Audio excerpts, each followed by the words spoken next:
Job 19:25.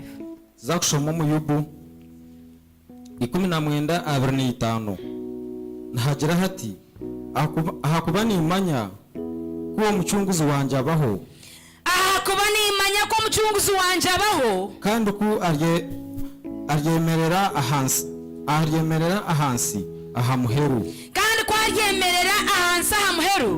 umubiri gwanjye kuguruba gwamazirweho gutyo, umubiri gwanjye kuguruba gwamazirweho gutyo, bwanyuma ndiyareba ruhanga ntakigwine, bwanyuma ndiyareba ruhanga ntakigwine. amina Amina, amina, Amina. amina. Amen. Tumzam. abiri na mushanju ubundi ryerebera nyenka, ubundi ryerebera nyenka nyewe n'erisho ryanje, eriso ryanjye eritare ryondizo reka mwitegereza nambwenu umutima gwanjye mugugwa inshazi. amina. Amen. bwanyuma ndareba mukama, bwanyuma That after we see God. ogu n'omushisha Yubu This is a man Job owabira ry'omukubonabona, who was suffering, owabira ry'omubusasi. who was in pain. Debe kyariyo nagamba See what he's saying.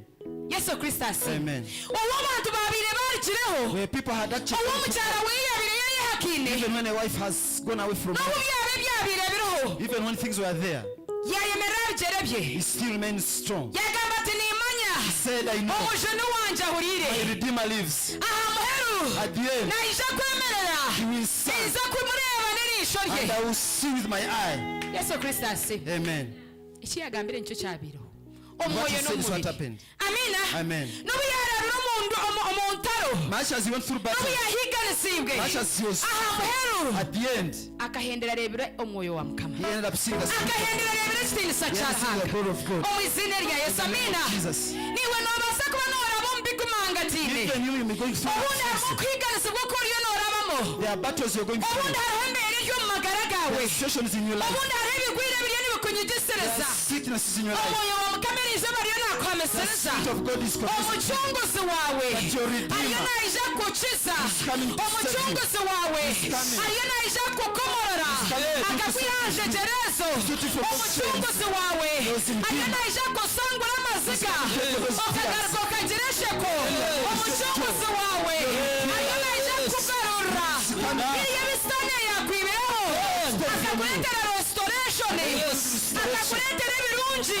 ebikukirana biriya byatwirwe, omucunguzi wawe ariyo naija kuzoora ebikushaka ebyafiire, ebikushaka ebyawire amazigo, omucunguzi wawe ariyo naija ebikirana nekurondooraho, naija kugihindura emigisha Into blessings. omu izina rya Yesu. In the name of Jesus. Amina. Amen. ninkushabira ng'okwezi oku I pray that for this man, omurere n'amiisho gawe nahindura ebyafaayo byawe, omurere n'amiisho gawe nasasura amabanja gawe, omurere n'amiisho gawe nayiha amagara gawe omu kiina ky'entare, omurere n'amiisho gawe naseeka yawe, omurere n'amiisho gawe nakwimusya, oh yes, Lord. nakusyaho omwana Amen, w'omuntu. amen, amen. Amina. Amen. Hallelujah. Wetakufa enshonga yawe maziro bwire bukwingana. It doesn't say how long your session has been there. Ebya Yubu bekabiri nkebiremere. Naba abire barya abantu be. Even those that he called his, Bamweganire. see that those people, Bamwehakanire. they had gone against you. Bamugizire ngo bitu. They had said, but you, Tochena ruhango kafa. why don't you cast God and Naniwe. even you, Embere yo aho embere yo the kuroramo. situation that you're going through. N'abantu ababire bakumanya. The people that know you, Bakatandika kwegana. Bakatandika kwehakana. Bakakureba kamisikoro. been sick as a N'abamwe mistake. bakakugira. Even some have Kubita said, murokororonda muki. what are you doing? Tomurugamo. What did you put Obwabiro aside? takabukiremo. So you get born again, Kawabirora hakiri. you were somehow okay. Bagarukemo. Reply to Oto the omucunguzi wanje ahuriho. Omucunguzi wanje ahurire.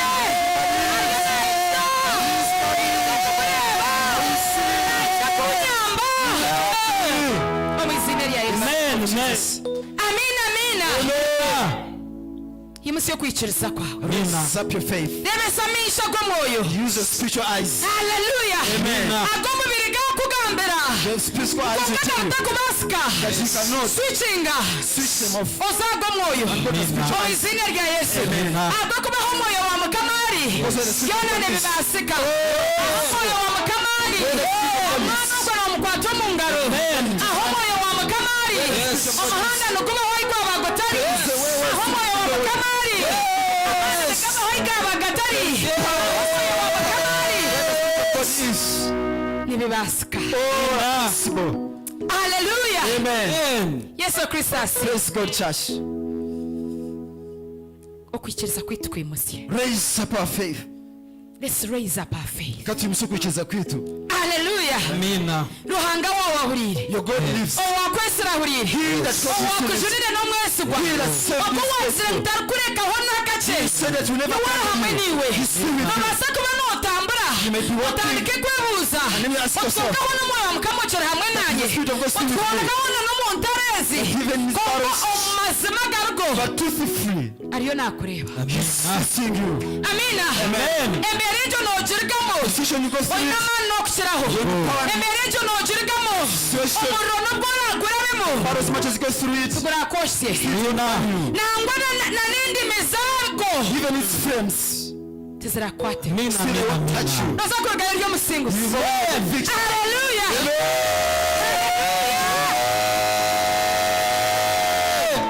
itafaari eryokize erabira omuriro niryombeka enju egumire It builds like a strong house. haleluya wanoreeba omuriro ryo nirusya When you sing it first, as it gets ogira back, oti omuriro gwo nanokubona gutukurana that first is too hard. mazima ntihaba hariho obusaasi There's only itafaari riba nirihurira omuriro that brick in the nirihurira fire obusaasi feels pain. konka ninyenda nkubuuze But I want to ask you, itafaari ryarwo omuriro gwe the brick that's come out of the fire, warigeragyeranisa na n'itafaari if you compare it to a brick ery'itaka eritakarabire mu tanuuru that never went through erungi ririha which of that is good? erikurebeka gye tiriyo ryaraba omuriro The one that went through the fire. amina Amen. rekeraho kwefuuza Amen. abwicara omuriro gw'okurabamo omwoyo wa mukama ariyo nakuboneza ariyo nakurundiza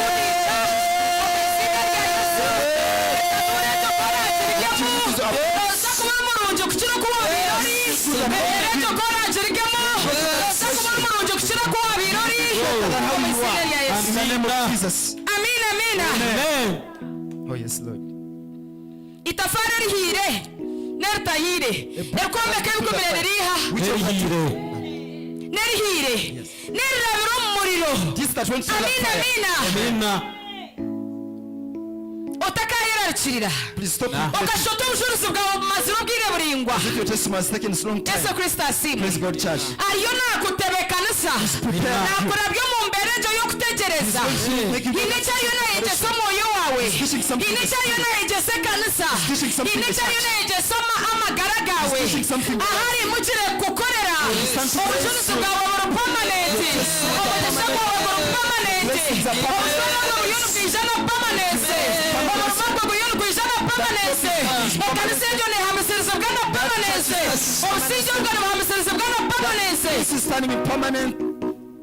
Did you hear that? It's what you're trying to understand what she's saying. Otakayirarikirira Do not lose hope. ekyo kyoriyo nokora nikibasa kushanga ekitwire obwire buringwa This that you're working obundi on. n'obuheereza obwo oriyo noshabira noreeba This sipiidi ministry- eyi wakubire noyenda oyeshongorraho tiyokweshongorra This ministry of repairing sipiidi eyi wakubire noyenda ohingiraho tiyoyo the nohingiraho speed that you wanted to sipiidi eyi wakubire noyenda bizinesi egyo etamburiremu tiyeegyo yenyini that business konka omwoyo wa to mukama tasitami the spirit of God. amina he's working out things for you Ariyo nakorera and for ibintu. your own good ahari akushurure Some reveals this. ahari akwihireyo Yes. ahari akwerekera ensi time you should obucuruzi bwawe test- nibuza kuba buri muhango omugisha gwawe blessings. nibuza kuba buri muhango okamisiriza kwawe nikuza kuba kuri okw'amaani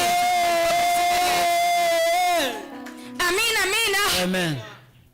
because the blood of life is in you Abako omugati gw'obwagala guri omuri iwe. omugaati gw'amagara guri nkahe Blood of life is in you. omuri iwe Amen. amina amina Amina. bikura nanye Let's stand with me. yohana John 6 John 6. ariho omugaati gw'amagara There is a blood of life. mu izina rya In Yesu. the name of Jesus. And that is Jesus your redeemer. Kandi ogwo ni Yesu Kristo gumucunguzi wawe. Hallelujah. Amen. amen Yohana mukaga nana mushanju. ashome yohana mukaga anana mushanju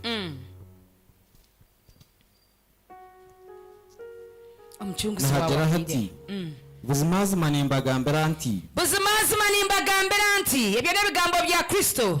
orukwikiriza ayina amagara gatahwaho Wena orukwikiriza Kristo ayina amagara gatarwaho. ninye mugati gw'amagara Kristo niwo mugati gw'amagara. bashwe kuri imwe bakarya emanu omwihamba bafu Bashoye kuri imwe barire imana omwihamba bakafa. amina ogwo nigwo mugati gw'amagara Konka hariho Kristo mugati gw'amagara. oguruga omwiguru buzima Takuruga handi naruga nkahi. omwiguru Takuruga handi naruga nkahi. Doesn't come from something else but from Omwiguru. heaven. Amen. ogwo omuntu arya atafe Ogwo omuntu arikurya atafe akabara kufa. amina Amina. amen Buri omwe twena nk'okuturya All of us that are here, aine dish eyakweta delicacy. there is a dish Amen. this that you like so much. Amina. amen Yesu Kristo asimu. Amina. Wabuze mu China nagamba ngo yatarire ebinyantinda. If you ask Chinese, I say if I don't eat snails. Nabatarya. Wabuze muzungu nagamba ngo yatarire take. If you ask a white, N'abatarire. sekoko na jana atarire. Wabuze munyankore. If you ask a munyankore, Omwirunkanye nagamba ngo yatarire karo. they say if I don't eat karo, Nabatarya. it's not eating. Yesu Kristo asimu. Amen. Abishemwe ebyo byona n'ebyokurya. Children of God, all those are Onka foods. Kristo ariyo natugambira. Jesus Christ is telling Ebyo us, n'obutwa kubirya. much as we may eat Amagara fruits, gitu gagasha omubiri yite gashemererwa. our life was happy, N'ebyokufa. still to die. Yesu Kristo asimu. Amen. N'obutwa kubirya. Even if we Omubiri eat rugaruka gufa. Still the body will Okutwariisa gufa. The body will Okutwariisa die. gujunda. The one that things will Konkeri izooba. But today, Hariho amakuru marungi. there is good news Agamukama witu Yesu Kristo. from Jesus Christ. Ag'omwoyo wa Mukama akwinire. The Spirit of God has Ag'omujuni for you. Kristo akwinire. The one that said that Nigo Jesus makuru. Christ. Yeah, the news. Ag'omugati. Bread. Ogw'amagara. amen Amina. amina Omugati ogwoki. The blood that is Wamagara. eternal. atano na rumwe ninye mugati gw'amagara Kristo niwo mugati gw'amagara. ogwarugire omwiguru Tararigire handi akarugwa omwiguru. omuntu weena ku arya aha mugati ogu Omuntu weena orikurya Kristo nagumaho ebiro byona aryagumaho ebiro byona. kandi omugati ogu ogundiha aha bw'omunsi ngu batunge amagara Kandi ogwo omugati ogu Kristo yatuheerize n'ogwo ariyo natuheera izooba ngu tutunge amagara n'omubiri gwange n'omubiri gwe. amina Amina. amina atano n'ibiri nahabwa ekyo Nahabwa ekyo biishemwe. abayudaaya bahakana bonka nibagira bati Nahabwa ekyo abayudaaya bahakana bonka nibagira bati omushaija ogu naabaasa ata kutuha omubiri gwe kugurya omushaija ogu Kristo naabaasa atakuturiisa omubiri gwe. yesu yabagira ati Kristo yabagarukamu ati nimbagambira nti buzimazima nimbagambira nti kumurikuba mutariire omubiri gw'omwana w'omuntu ko muruba mutariire Kristo mukamurya omu magara ganyu mukamunywa mukamwiguta kandi mutanywire eshagama ye kandi n'eshagama yeye mutaginywire tumurugira amagara omuri imwe omuri imwe tarimu ki? amagara Tarimu magara. orikurya omubiri gwange Weena orikurya omubiri gwa Kristo atano nina. atano nina orikurya omubiri gwange Weena orikurya omubiri gwa Kristo akanywa eshagama yange akanywa eshagama ye aine amagara agatahwaho ogwo agira amagara agatarwaho. kandi ndyamuzoora aha kiro ky'ahamperu Kandi Kristo aryakora ki? aryamuzoora aha kiro Aryamuzoora ky'ahamperu. n'aha kiro ky'ahamperu. amina Omu izina rya Yesu. Amen. Amina. Amina. Amina. Amina. Kristo aryatuzoora God will aha raise kiro us kyangahi on the last day. ky'ahamperu. Nicyo uri kurebera mu kitabo ekyenyine That's why you see this very kya book Yohana of John omutwe gw'15 11:25. nagamba ati ninye kuzooka n'amagara. Says I'm the resurrection and life. Weena orikunyikiriza He that believes me, n'obukyakubaho akafa much as he may die, aryaguma aryohurire. he will still remain living. Amina. Amen. Amen. Yesu Kristo asiimwe. Asiimwe Ekimanyisa munonga. hariho possibility What it means, there is a yo kugira ngo possibility nimbasa kwija kufa ninga nimbasa butarija kufa. that I may die or I may not Kuko die. nugiye kubaho ukafa. But if it happens and I die, My spirit will remain Amen. Amen. in the name of Jesus. Yes. Because I have Jesus in my life. abo kubona Yesu Kristo Nugiye kubaho ukafa. Urode kwaguma hurire. you see men Because living. you have Abo Jesus kubona Yesu Kristo in your life. omagara gawe, Amina. Omugati gw'amagara. the bread of life. Amina, amina. Amina. Wekagwa kangahe? 5 5. aha kuba umubiri gwanjye n'icyo kurya eky'amazima kandi n'eshagama yanjye n'icyo kunywa eky'amazima Bwo kuba umubiri gwa Kristo nicyo cyo kurya cy'amazima Because kandi n'eshagama ye nicyo cyo kunywa cyaki eky'amazima ecy'amazima. Amina. Ekiri kumanyisa What it means. hariho ebyokurya ebitari by'amazima. there are fruits that are not of truth. yes Yesu Kristo asiimwe. Amina. 5. ori omubiri gwanjye We n'okurya omubiri gwa Kristo akanywa eshagama yanjye akanywa n'eshagama ye aguma omuri inye aguma omuri Kristo nanye nguma omuri we Amina. na Kristo aguma omuri we. Amen. Amina. Amina. We n'okunywa eshagama ya Kristo akarya omubiri gwe Kristo naguma omuri we nawe aguma nkahi. Omulinye. Emiyaga ekija eshanga omuntu ogwe asherekirwa omuri Kristo entaro zikimuka zishanga omuntu ogwe Find this person asherekirwa omuri Kristo. hidden in the grace of God. Can we use the same tune? Amina. Amina. Ebisirani bikishana bironda omuntu ogwe Kasi- bishanga asherekirwe nkahi When curses come looking for that person, they find him hidden in omuri the Kristo. Amen. Ekikumanyisa ogwo omuntu buzima What it means that person. aba ari omusinguzi n'okukiraho. Amina. Victor. Amina. Amina. Amen. 5 nka taata ohuriire okuyantumire Nka taata owulira oku yatumire Kristo kandi akantuma nanye nk'okundi ohuriire aha bwa kandi taata nanye nk'okundi omuhurire omuri Kristo nikwe n'orukundya aribo ohuriire aha bwanjye niko we n'orurya Kristo niko we n'orukurya Kristo owunkuburira owundiyo ningamba erizooba niko ariguma ryohurire. amina Amina. amina 5 ogu nigwo mugati ogwarugire omu iguru tinkogu bashwenkuri imwe bariire bakafa orukurya omugati ogu aryaguma ebiro byona Amina. ebigambo ebyo akabigambira omuri sinagogi nayegyesa omuri Kaperinaumu. Korukurya koraki oyiguta. What happens if you eat, you get satisfied? Kokurya abantu batakwiguta. If you eat, you get satisfied. Yesu Kristo Praise God, Amen. church. so natwarya Kristo tukamutaasya muri itwe Even when we eat Christ into our lives, nitwiguta still we get satisfied. twigute embabazi twigute ekitiinisa kye twigute okwishirira twigute obulungi bwe omu izina rya Yesu. N'omuntu yakureba Even when a person looks areba at you, oyigusa. Amina. Amina. Omuntu yareba emigambire yawe person see how you areba talk. oyigusa okwikirira. Amina. Yareba emikorere yawe Someone see your areba actions. oyigusa okwikirira. Yareba emitambulire yawe See how you walk. areba oyigusa okwishirira. Yareba emiteekateekere yawe areba oyigusa obulungi bwa Kristo. satisfied of God's goodness. Amina. Omuntu ayigusa akukora ki? A satisfied person Takwerarikirira. can never be. Amina. Buza mugenzi wawe toyigusa Ask your neighbor, are you satisfied?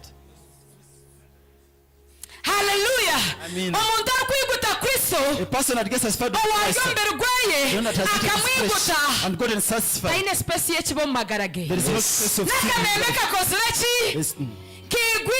kijwire. The diet is full. Hallelujah. Amina. Ekibiti kiine mwanya Sin has no life. omuntu ogwe Yes. habwokuba obulungi bwa Kristo Goodness of the bukiza Lord. amagara ge obulungi bwa Kristo bukiza omutima gwe obulungi bwa Kristo Fullness of the Lord. bukiza omwoyo Filled up gwe his taine spirit. mwanya gw'ekibi no taine mwanya gw'okugambuka There's no space of taine mwanya gw'okwanga abantu There's no space taine of- mwanya gw'okutongana no space taine of- mwanya gw'obutasaasira space of- taine mwanya gw'okushambana taine of mwanya protecting. gw'okwiba Space of stealing.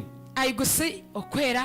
Satisfied of holiness and righteousness. Amina. Amina. 27 wazarya 27 Yesu wagaragaye kakiri nyuma mukaga 27 shoma Yohana 6:27 tukijya Kristo umugati gw'amagara. We are still in Christ the bread of life. Omutoni kugira Kristo omugati gw'amagara 27 mutarihendekera ebyo kurya ebirukwaho mutarihendekera ebyo kurya ebikwaho kureka ebyo kurya ebirugumaho kureka muhendekera ebyo kurya ebirikugumaho okusya ahamagara gatahwaho okusya amagara gatarwaho ogwo mwana w'omuntu arubaha ago mwana w'omuntu arubaha ahakuba ruhanga ishe akamutaho akamanyiso abo kuba ruhangisha akamutekaho ki akamanyiso amina amina tureke kwendekera ebyo kurya ebikoro ki ebirukwaho ebikwaho amina kikumanyisa ngu tutakakora. This doesn't mean that we should not work. Yesu Kristo asimu Amen. konka tutakahendekera ebyo kurya ebyo ebikwaho amina okuya otendekera ebyo kurya ebirikugumaho ebiro byona ekirikumanyisa nyowe naniwe amaana gutushemereye kuba nituteeka omu bya Kristo The power that's supposed to put in things that concern Christ. gashemereye kuba nigakira amaana gorikuteeka omu ofisi yawe burizo Supposed to be a lot compared to what amaana gokuteeka omu bizinesi yawe burizo the one that you put in your business. ahabwokuba ebyo byona nibiza kukora ki Because all those perish. nibiza kubaho They all perish. konka hariho ebyokurya But they are foods. waba noshoma ekigambo ekyo You're reading that word. nate kuriyo nohurikiriza ekigambo Unless you're listening that word. oriyo norya You're now eating ebyokurya the foods. ebitarikwaho waba notambura noija omu mwanya ogwo When you come in this place, noburiyo noza kusherura You're going to eat ebyokurya the foods. ebitarikwaho waba noshaba okoko wawe otakaryamire before you sleep at noburiyo noriisa omwoyo wawe You're feeding your soul. ebyokurya foods. ebitarikwaho waba noyeyangisa ekibi omunsi egi eijwire ekibi noburiyo noyombeka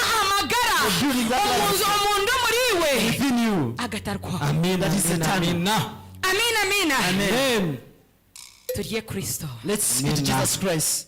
Yesu Kristo asi Amen. amina turye Kristo Let's eat turye Jesus omubiri Christ. gwe Let's eat his turye flesh. eshagama ye Amen. ebyo byonka nibiza kutureetera twaba omuri we nawe All yaba these omuri alone Amen. make us be in him and him in us. amina Amen. kandi oyijika ngu n'ekiragiro And remember, it's a command. Yesu Kristo asi Praise God, church. twareba Matayo 26 nitureba Matthew Kristo 26. naturagira ngu tukore ki We see Christ is commanding us tumurye to eat him kandi tumunywe and we drink him. Matthew 26:26. gambira mugenzi wawe n'ekiragiro Talk to your neighbor that it's a command. twine kunywa Kristo We must drink Jesus Christ. twine kurya We Kristo must eat Jesus Christ mu izina rya in Yesu. the name of It Jesus. sounds like a mystery, but it's true. Konkana amazima.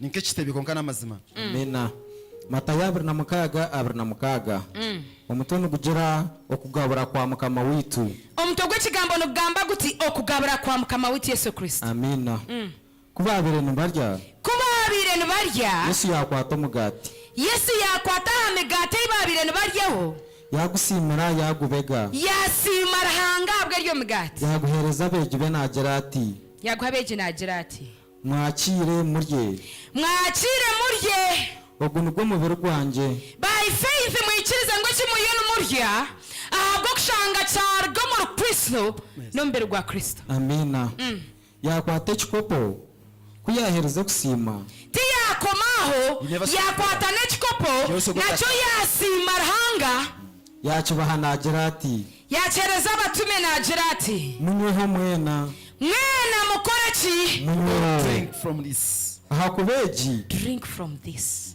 amina aha kubeegi n'eshagama yanjye ey'endagaano n'eshagama ya Kristo y'endagaano ensya The blood of Jesus. yashesheka aha bwabingi ngo basaasirwe ebibi eyasheshekera aha bwa bingi ngu basaasibwe ebibi. amina Amina. Amen. Kristo yo natugambira ki What is just telling us? turye omubiri gwe To eat his flesh. tunywe eshagama ye, To drink his blood. yagira ngu tunywe twena, He says all of us. yagira ngu abagwisirwa babe nibo banywa, Did he say those who are wedded should? yagira ngu abakuru babe nibo banywa, Is he saying that those who are old? yagira ngu abato babe nibo banywa, Has he said that children should not eat? twena.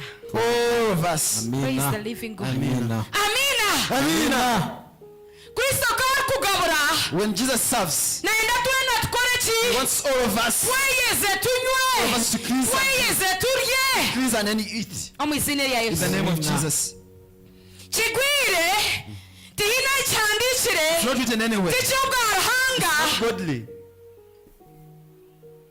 Kristo kugabura For Christ to serve. abandi bakabura kurya, And some miss out. abandi children Amen. miss out.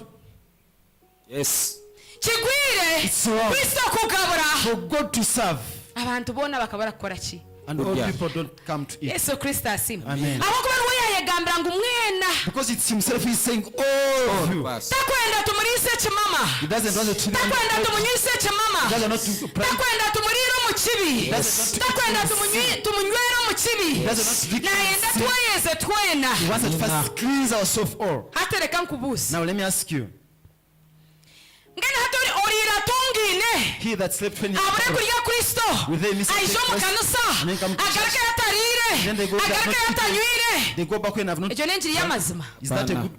ningomba uteka Even in the- orira tungine He that slept in orira the kozire ibyakozire byo n'ibitashemire All that they did. ashemere kwatura He's supposed to ashemere confess. kwetiisa Supposed to ashemere forgive. kubyanga Supposed to ashemere repent. kubirigamo Yes. akeyeza n'eshagama ya kristo He's akamakinga And then he with all the confidence akija kirira akija akashembera akija akagaruka mu mbabazi Amen. mina akataha ryo kirere And then he goes back when he's righteous. yesu kristo asima Amen. which one is correct Umurye w'iki ekishiro no kugira ngo omusisi tumugire ngo atiwe mbwene okashisha What is right is saying that okataha enshonga tokagisirwe you're married and you're not, toshemire kuba nokora ki you're not supposed to eat the bread or noije mu kristo no kigwire it's wrong. amina amina kandi bamwe kino wenda ngo unyishe mu kanisa Why do you want to come to church? it's better than it's as good as telling me remain at home Nikishano die in your sin kungamba ngo ngumu wanje mfere mu kibi cyanje. konkubu naye kwaterera nkisha The Lord has come. hakiriho embabazi There's still grace. amina amina amen yesu kristo asibe mina abisheme kristo yagira ngo egi n'eshagama Jude. eyendaga n'ensya Jesus saying that this is a blood of a new covenant. ariho ebishagama There is a blood. ebyo biragaana ebikade The old ebyabire bikozirwe that were put there. ng'otakashwerwa Should not get married. ng'otakajunwa Should not get born again. ng'otakagira ekiwaaba Should not add up otakaba kurungi Should not be good. otakatunga omugisha Should not get kristo blessing. nakugambira God is telling you. wanywa eshagama ye If you drink this n'endagaano blood, ensya you can't biriya do that. biragaano ebikuru nabisangura biriya bizura bisangura buriya kurema gusangura nariya marira gasangura eriye nagwa gisangura oba wataho mu ndagaano endagaano y'obusinguzi endagaano y'obusinguzi n'okukiraho endagaano y'amaani n'okukiraho endagaano y'okubaasa n'okukiraho endagaano y'okukorabya The covenant causes you to go through things. aho abandi batakubaasa kuraba Where others cannot go through. amina amina amen haleluya amen nicyo uri kurebera Colossians And that's what- abakolosi 2:14 Colossians 12:14. nagamba nkuyizire He's saying when you biriya bihandiiko those covenants ebyabireno birega amagara gawe that we are talking about your Can you life. quickly read it Colossians. hariho ebihandiiko That's hariho what I think. endagaano They are covenants. eyabire empandiikireho That was written upon each one of us. eyisana eyabire nendondoreraho The devil used to use that. hariho ebihandiiko They are writings. ebyabe bihandiikire aruzaaro rwawe That was written upon ebisana the- eyabire nekurondoreraho The devil used to konka use that. kristo But when Christ, oriyo omucunguzi That is true. oriyo omugati gw'amagara The bread- kuyizire when he came, ebihandiiko ebyo yabisangwa those writings he released Amen. them, yabiragasa amen them down. naho ebyabire bihandikire Even where they are written, yahabamba amusharaba he also put it on the cross. yakwereza And obuzuruzi then he gave you testimony. yakwereza He obusinguzi gives you Amen. a victory. omu izina rya yesu amen tuyomba korosayi 2:14 yaragaze bihandikirwe aha rupapura ebyabire bitomesereza nibiturega kristo yaragaze ebyabire bihandikire aha bipapura bya sitani He made those writings that were ebyabire nibiturega That were- nibirega amaka gawe nibirega amagara gawe nibirega nyincakara yawe kristo yakora ki yabiyeho blessed them. yabyerezinga yabisangura yarwihaho yarubamba amushaka intebe watambuka 14 yaragaze bihandikirwe aha rupapura yaragaze ebyabire bihandikirwe papura ebyabire nibitomesereza nibiturega ebyabire nibyomesereza amagara gitu nibiturega yarwihaho yarubamba aha musharaba opapura yakora ki yarwihaho yarwihaho yarubamba nta musharaba amina watunga obusinguzi amina Victory. amina amen